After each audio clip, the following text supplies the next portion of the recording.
भारत के इतिहास में कुछ व्यक्तित्व ऐसे होते हैं जो अपने विचारों और कार्यों से राष्ट्र के भविष्य को दिशा देते हैं। पंडित दीनदयाल उपाध्याय भी ऐसे ही महान विचारक, संगठनकर्ता और समाज सेवी थे, जिन्होंने भारतीय राजनीति को एकात्म मानववाद का दर्शन दिया। आज हम इस वीडियो में विस्तार से जानेंगे पंडित दीनदयाल उपाध्याय का जीवन परिचय, उनकी विचारधारा, उनकी प्रमुख उपलब्धियां और उनकी रहस्यमय मृत्यु का सच। वीडियो को अंत तक जरूर देखें और चैनल को सब्सक्राइब करें ताकि आपको ऐसे ही ज्ञानवर्धक वीडियो मिलते रहे। 25 सितंबर 1916 को उत्तर प्रदेश के मथुरा जिले के नगला चंद्रभान गांव में पंडित दीनदयाल उपाध्याय का जन्म हुआ। उनके पिता भगवती प्रसाद उपाध्याय रेलवे में काम करते थे और माता राम प्यारी धार्मिक प्रवृत्ति की थी।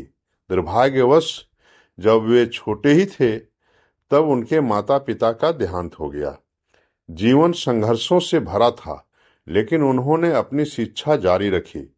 उन्होंने सीकर, राजस्थान और पिलानी में पढ़ाई की और बाद में प्रयागराज से स्नातक की उपाधि प्राप्त की। वे पढ़ाई में अत्यंत मेधावी थे और उन्हें छात्रवृत्ति भी मिली।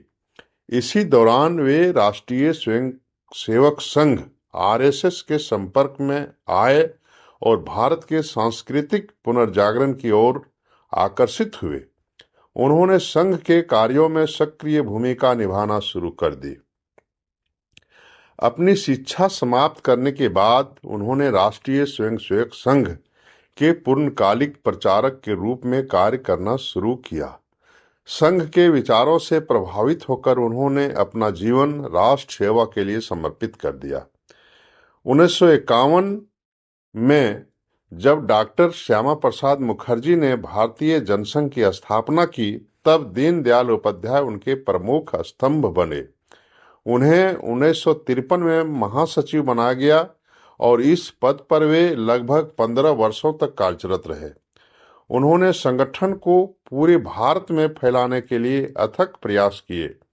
उनके नेतृत्व में जनसंघ तेजी से लोकप्रिय हुआ और भारतीय राजनीति में एक मजबूत विकल्प बनकर उभरा। पंडित दीनदयाल उपाध्याय केवल एक राजनेता नहीं, बल्कि एक महान विचारक भी थे। उन्होंने भारतीय समाज और राजनीति के लिए एक नया दर्शन प्रस्तुत किया, जिसे एकात्म मानववाद कहा जाता है।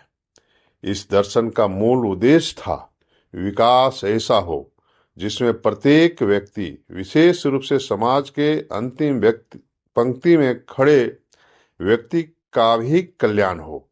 इसे अंत्योदय कहा गया। वे मानते थे कि भारत का विकास भारतीय परंपराओं और संस्कृति के अनुरूप होना चाहिए, न कि पश्चिमी विचारधारा के आधार पर। उन्होंने स्वदेशी विकेंद्रीकरण, सामाजिक समरसता और आर्थिक आत्मनिर्भरता पर बल दिया। 1967 में उनकी योग्यता और नेतृत्व क्षमता को देखते हुए उन्हें भारतीय जनसंघ का अध्यक्ष बनाया गया। यह उनके जीवन की एक महत्वपूर्ण उपलब्धि थी, क्योंकि अब वे राष्ट्रीय राजनीति में एक प्रमुख चेहरा बन चुके थे। उनकी अध्यक्षता में जनसंघ ने कई राज्यों में अपनी उपस्थिति मजबूत की और कई चुनावों में उल्लेखनीय सफलता हासिल की।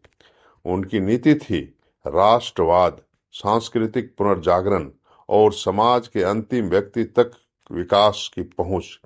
लेकिन दुर्भाग्य से भारतीय राजनीति में अपनी नई और मजबूत भूमिका निभाने के कुछ ही महीने बाद वे एक रहस्यमयी मौत के शिकार हो गए। 11 फरवरी 1968 को पंडित दीनदयाल उपाध्याय की रहस्यमयी परिस्थिति में मुगलसराय रेलवे स्टेशन, अब पंडित दीनदयाल उपाध्याय जंक्शन पर मृत्यु हो गई। उनका शव रेलवे ट्रैक पर मिला। लेकिन यह हत्या थी या दुर्घटना, यह आज भी एक बड़ा सवाल है। इस मामले की कई जांच हुई, लेकिन कोई ठोस निष्कर्ष नहीं निकला। उनकी मौत भारतीय राजनीति का एक अनसुलझा रहस्य बनकर रह गई। आज भारतीय जनता पार्टी उनकी विचारधारा को आगे बढ़ा रही है। प्रधानमंत्री नरेंद्र मोदी समेत कई नेता उनके बताए मार्ग का अनुसरण कर रहे हैं।